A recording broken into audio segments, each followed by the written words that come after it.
everyone, welcome to my booktube channel.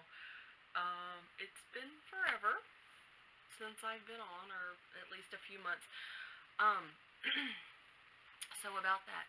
Uh, in August, school started back, both grad school and work, and I got really busy and got really stressed, and I decided, I don't have time for this right now, so I didn't make any videos.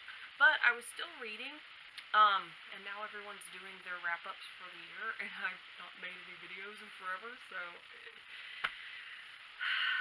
But I decided that I wanted to do a sort of a wrap-up of sorts, and so I waited for the kids to go to bed, and here I am, trying to, film a little bit, hiding in the room, trying to film a little bit, and I look like garbage because, we went on vacation during our Christmas break, and we went to Disney World, so if you follow me on Instagram, you can see my, pictures and stuff from Disney World, and, all that, and they made fun of me because I carried, 3 books, and then, several audiobooks, of course, and I downloaded a book on my Kindle while I was there, so there's that. But my my reading goal on Goodreads and just in general was 50 books. And for that, as an adult, I haven't read more than 50 books in a year. For whatever reason, like, when the kids were young, I would be dealing with babies and toddlers, and I didn't have time to just read as much as I wanted. I read, but not as much as I wanted. And then finishing college, when you have to read for assignments, then reading for pleasure just doesn't really happen. And so I graduated finally in 2005, and so if you looked at my Goodreads, you would see that it took me a while to get back into the swing of reading for pleasure, because not reading for pleasure kind of took all the fun out of it, and I had to relearn that skill. Anyway, okay. Enough about the past. The far past. Let's talk about the not so far past. I didn't meet my goal. My goal was 50 books, and I only read 46. And the way that I count them is I count them when I finish them. So I could actually read a book for over a year or a couple of years, or, and I've done that before. I've had like these 600 to 800 page books or 1,000 page book where I would just read a few pages every night and then go with it. But anyway, I didn't really do that with any of them, but these are all books that I finished, not necessarily started, but finished, but I think I've started and finished all of them. There's a few books on my Goodreads that are marked currently reading that carried over, so there's that. Okay, so I didn't want to get all 46 books over here in the room with me, so I've kind of got like a selection to show. I've got books that I enjoyed and had me thinking, after the fact. In fact, I could still think about them and talk about them. Books that I went into them wanting to love and either really loved them or really didn't love them. I've got overhyped books that I liked and overhyped books that I didn't like, and I've got a book that made me angry. And so there's that. And I may or may not have talked about these books before. I went to my Goodreads and looked at my 2016 shelf and said, okay, how do I feel about these books? Also had some audiobooks. I'm trying to get into that because, and I don't know if it's me as a person or if it's a thing. Maybe someone can tell me in comments or send me a message. But like as a mother, I tune out some things, and I guess as a teacher, because if I got on to kids for everything I heard, all I would spend my day doing is writing discipline referrals. So anyway, I tune things out sometimes, and because of that, audiobooks have been really hard for me. Like I just couldn't get into audiobooks because I would tune back in and realize that I was not listening for however many, pages or whatever, and it was a pain in the butt to have to rewind and find where I had last paid attention. And so for me, it's an exercise in changing my senses.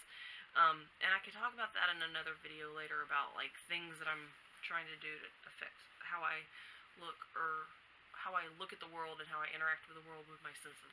Anyway, okay, so um, books that I loved and had me thinking. There are two of them.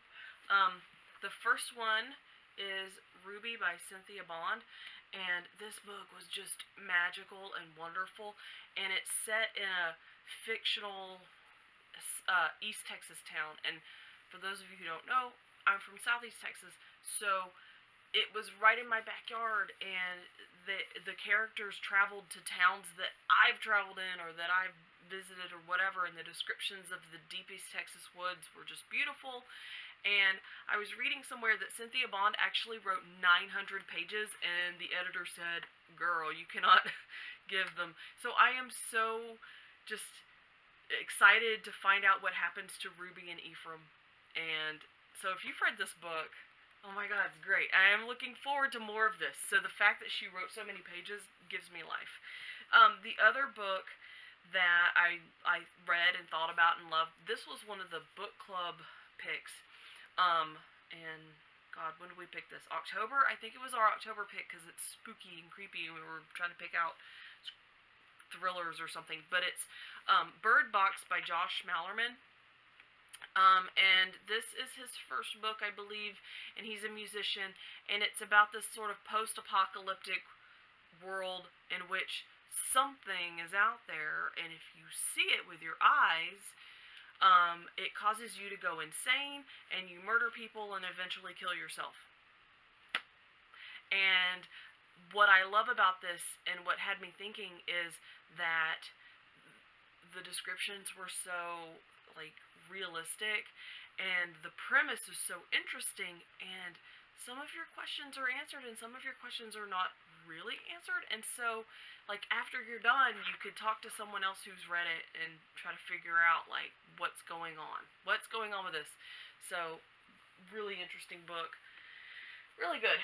Okay, a book that, an overhyped book that I did not like.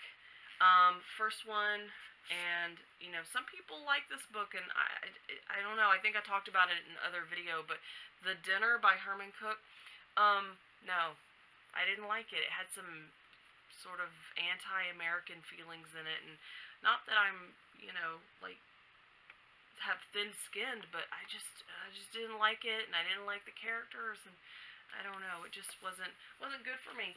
And then, the other one, this might upset people because I know there are people who really loved it, but Ready Player One by Ernest Cline, it was good, it was okay, but I didn't love it, and, like, the hype was like, oh, you're gonna love it, and all the 80s references and 70s references and things, I mean, yeah, it's good, it's alright. The main character was obnoxious, they did not like him, and I thought that, like, the most interesting female characters were not utilized really well, and I don't know. I mean, I read it, I liked it, it was another book club pick, so, but it was also on my to-be-read shelf, and I just hadn't gotten around to it. Okay, so, a book that I read that I wanted to love, and did love, Vicious by V.E. Schwab. This was an early book club pick, it was my pick, way earlier in the year. Love it, I loved it, I love the world, I love her style, I love the characters, dying to know what happens next. And then another one, a book that I read that I wanted to love, but I didn't love, The Sky is Everywhere by Jandy Nelson. I read I'll Give You the Sun, I think, last year, and so then I bought this one because I was like, oh, Jandy Nelson, yay! And it's good, the writing was good, it was deep, but it just didn't, I don't know, I just didn't connect with the characters as much as I did with I'll Give You the Sun, so I don't know. I'm not going to give up on Jandy Nelson, but this was a hyped book, and it just didn't do it for me. I wanted to love it, but I didn't love it like I wanted to love it. While I'm talking about books that I don't love, the book that I hated this year that made me angry is Geek Girls Unite by Leslie Simon. I wanted to love this book because the cover was cool, and I thought it would be awesome, but it's sort of like, see, it's got uh, but it was catty. It was very catty, and it read like a women's magazine, and it was just not in the not in the spirit, like the title Geek Girls Unite. It was divisive. It wasn't it, false advertising made me angry. I just didn't like it, and the focus was on like music geek girls, and it didn't really give an option for like hybrid geek girls. Like, I'm into a lot of different things, so this made me angry. I was mad at myself. Don't read it, it's bad. um okay, and then hyped hyped books. Yeah, hype books that I read that I loved, because I've talked about the hype books that I read that I didn't love. The first one, Illumine, by Amy Kaufman and Jay Kristoff, and I've already read Gemina too. Wonderful. It was good. I loved it. I love a nice mixed media book. Like, it makes my brain do like these little hop, skips, and jumps. I love that. And so, anyway, I know there's some people who really, really don't like it, but I just thought it was great. Like, as a reader, I don't mind doing that work. I don't know. And I'm just astounded by all the work that it would take to do all the extra things. Like, it's one thing to write a book. It's one thing to use dual perspective. It's another thing to have all these, like, pictures and graphics and titles and headings and borders and just effects that just tie so well together. Like, I'm just so impressed by the craftsmanship of these books. Gemina 2, but I didn't bring it in the bedroom. And then the other one that I loved, hype book that I love, is This Savage Song by Victoria Schwab. I don't know if you're noticing about me and Victoria Schwab. I love her writing. I just love it. And I showed this one in an unboxing. I read this in the book club, I think for November. December, my main book club, we didn't pick a book. It was just read on your own. But anyway, and I really enjoyed it. It was a good book for me to read post-election. It was really, I just love her writing and everything, and mine's a side copy. So that was really nice. And so I'm excited to read the next book. Like, I really enjoyed the world building that she did in this. Like, it really made me happy. So, if you're interested in some of the other books that I read this year, I'll link my Goodreads account in below, and you feel free to like click on it and scroll through and see. I read a lot of books. One of the things that I was making an effort to do was pick up audiobooks. So my favorite audiobooks this year were Aziz Ansari's Modern Romance. He's hilarious, and I made this mistake a couple of years ago where I would read like Jim Gaffigan's books, and they're funny, and I would reading them sort of in his voice in my head, but like the audio's better because if these comedians read their own books, like then it you don't have to think of their voices. Their voices are. So Aziz Ansari did a really good job with that. It was really interesting and really like funny at the same time. Like, I learned something, and then he made me laugh, really laugh. I also liked Samantha Bee's I Know I Am, But What Are You, and Amy Schumer's Girl with the Lower Back Tattoo. Like, those are also some really good audiobooks that I listened to. I guess I read them. I don't know. Whatever. So I'm trying with Audible. Trying. I also was trying to keep up with the whole graphic novel thing, and so a lot of the graphic novels that I read this year were more my daughter's books, so they were more like middle grade or YA graphic novels, but I'm going to keep reading those because they're really good, and I enjoy reading books that my kids have on their shelves because then we can all talk about them. So that's sort of a rundown of some books that I enjoyed or didn't enjoy this year, 2016. I plan on making more videos. I graduated in December, yay! So no more grad school, so I should be able to make videos more often, and I have so many books to show and talk about, and I'm excited.